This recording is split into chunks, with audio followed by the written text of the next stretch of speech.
Okay guys, welcome back na naman sa aking YouTube channel. No? So, pag-uusapan natin yung nalalapit na bootcamp dito kay Nycross. Bibigyan ko lang na agad kayo ng tips and idea bakit kailangan natin gumawa ng character dito sa bootcamp na makakatulong sa main account nyo or makakatulong kung gusto nyong pumaldo sa game. So, papakitaan ko yun ng example sa video ito. So, sa bootcamp, kaya mo magpa-level 55 dyan. As free to play, nung last season, nagawa ko siya within 45 days, guys. 45 to 46 days actually. So, pure F2P yun, guys. Ang mahirap pa doon, guys, yung unang item natin is rare bago tayo nakakuha ng epic. Pero dito sa bootcamp na mangyayari, ibibigay na yung Longinus set plus yung accessory. So, advantage yun kasi nagiging permanent yung item na yun. Ewan ko lang doon sa accessory. Sana maging permanent para solid. Kasi pansamantagal yung item na yun. Mas malakas yun sa ordinary na rare item. So, parang ahead siya sa epic kung mas over-ups. Parang ganun. Parang sa tier 2 and sa tier 1. So, pag-usapan na natin yung regarding sa unang tip. Syempre, panoorin nyo lang yung season 1 ko para magka-idea sa mga bago. So, ang gawin nyo lang doon, main quest. Tapos yung mga summon, ipunin nyo muna kasi yung mga susunod na event is required na mag-summon ka ng ganito. Kaya, itabi mo muna yung mga summon. Ipunin mo. Kung epic lang, kunin mo muna yung epic. Sa weapon style, epic lang din. Huwag kang magmadali. Kasi, yung mga pagkakamali namin, inubos namin yung Morion. Iwasan nyo yun, guys. Kasi, hintayin yung every Martes bago nyo gamitin ng isang bagay. Pero kung nagmamadali kayo magpa-level, pwede naman yan. Pero kung F2P ka, syempre dahan-dahan lang. Pwede mo rin ako panoorin sa live. So ano yan sa Martes. Hindi ko alam kung alas 10 or alas 11 magsisimula yung bootcamp. Tapos meron din akong list na mga boss fight. Halimbawa, nahirapan ka sa isang boss. Kailangan mo kasing i-achieve yung accuracy na kailangan bawat boss. Ayan guys, ilalagay ko rin yung link sa baba. Okay? So ito yung nagawa kong character sa bootcamp. Bakit? Sobrang solid.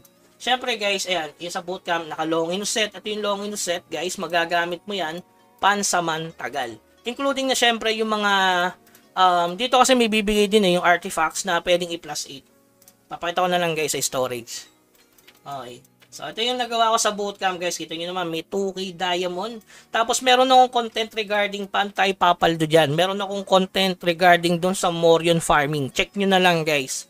So, gaya na sabi ko nga sa inyo, kapag naka 3 token ka every 8 hours sa isang character, meron kang matic 66 pesos. So ngayon, syempre sa isang PC, dalawang client yung malalagay mo, diba?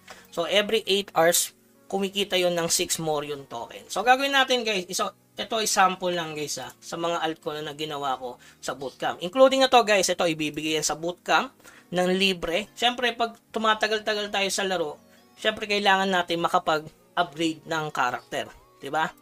Okay? So, ayan yung magagawa niya. Tapos, kunin natin yung Morion dito, guys. Ayan.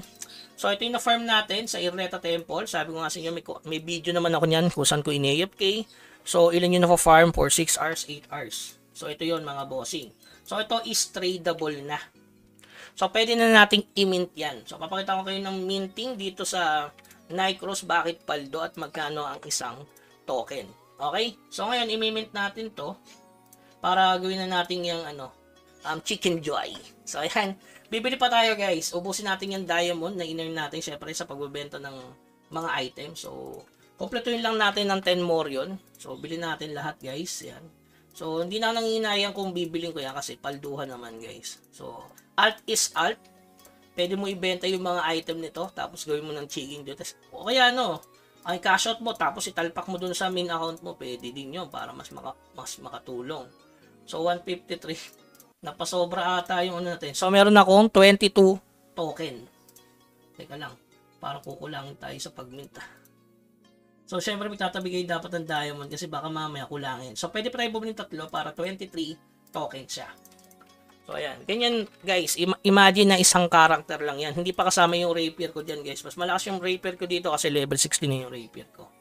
So, wala pa na isa. So, ganyan lang kadali, no? Na kung gusto nyong pumaldo, madali lang talaga sa Nycross. O galing bootcamp niyang character na yan, guys. So, ayan. I-mint lang natin yung 23 Morion. So, kailangan nyo ng wallet, guys. At saka kailangan nyo ng Wimix pang gas fee. So, kailangan nyo magtira ng konting diamond para sa minting. So, ayan. I-mint lang natin, guys. Ayan, i-accept lang dito. So, lalagay lang yung ating password. So, meron na tayong 23 Morion token. So, yan guys, hindi ko siya ibebenta. Actually, hindi ko siya ibebenta kasi nga, gaya na sabi ko nga sa inyo guys, gagawin ko siyang legendary glider sa main account ko. Okay? So, i-mint ko lang talaga siya. Yan. Meron na tayong 23 pieces na token sa Morion. So, 10 Morion, isang Morion token. So, magkano yan, Kuya Bags, yung Morion token na yan? Para sa mga bago, guys, ha? Itong video na to is para dun sa mga magbabalak maglaro sa bootcamp. Bakit kailangan yung maglaro, no? So, ayan. So, 22 token. So, nagkaroon ako ng 570 pesos. Ilang days yung ginarain, Kuya Bags? Depende, guys. So, yung Irleta Temple nga, pinakita ko yung video. Diba? So, makakuha ka dyan ng almost 30 Morion token. Sa loob ng 8 oras. So, 3 token yun per alt. So, halimbawa, gaya na sabi ko nga sa inyo, 3 alt kasi, so, bali 6 na alt, ang pwede mong may grind per day. 6 na alt. Kung ganun magagawa mong character, level 57, 58, sa bootcamp, goods yun. Kasi magkakaroon ka ng 18 Morion token per day. So, 467 per day yan, mga bossing. So, kaya nasasabi ko yan kasi ginagawa ko yan, mga bossing.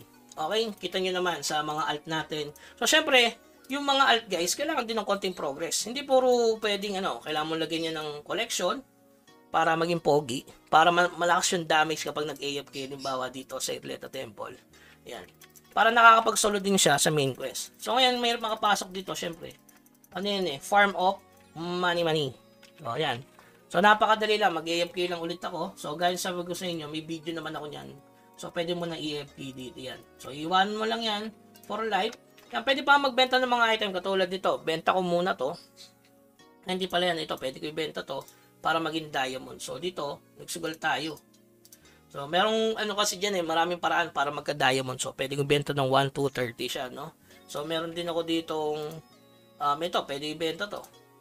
So, maraming item na pwedeng ibenta sa market para sa alt. Kung gusto mo, alt lang talaga yan.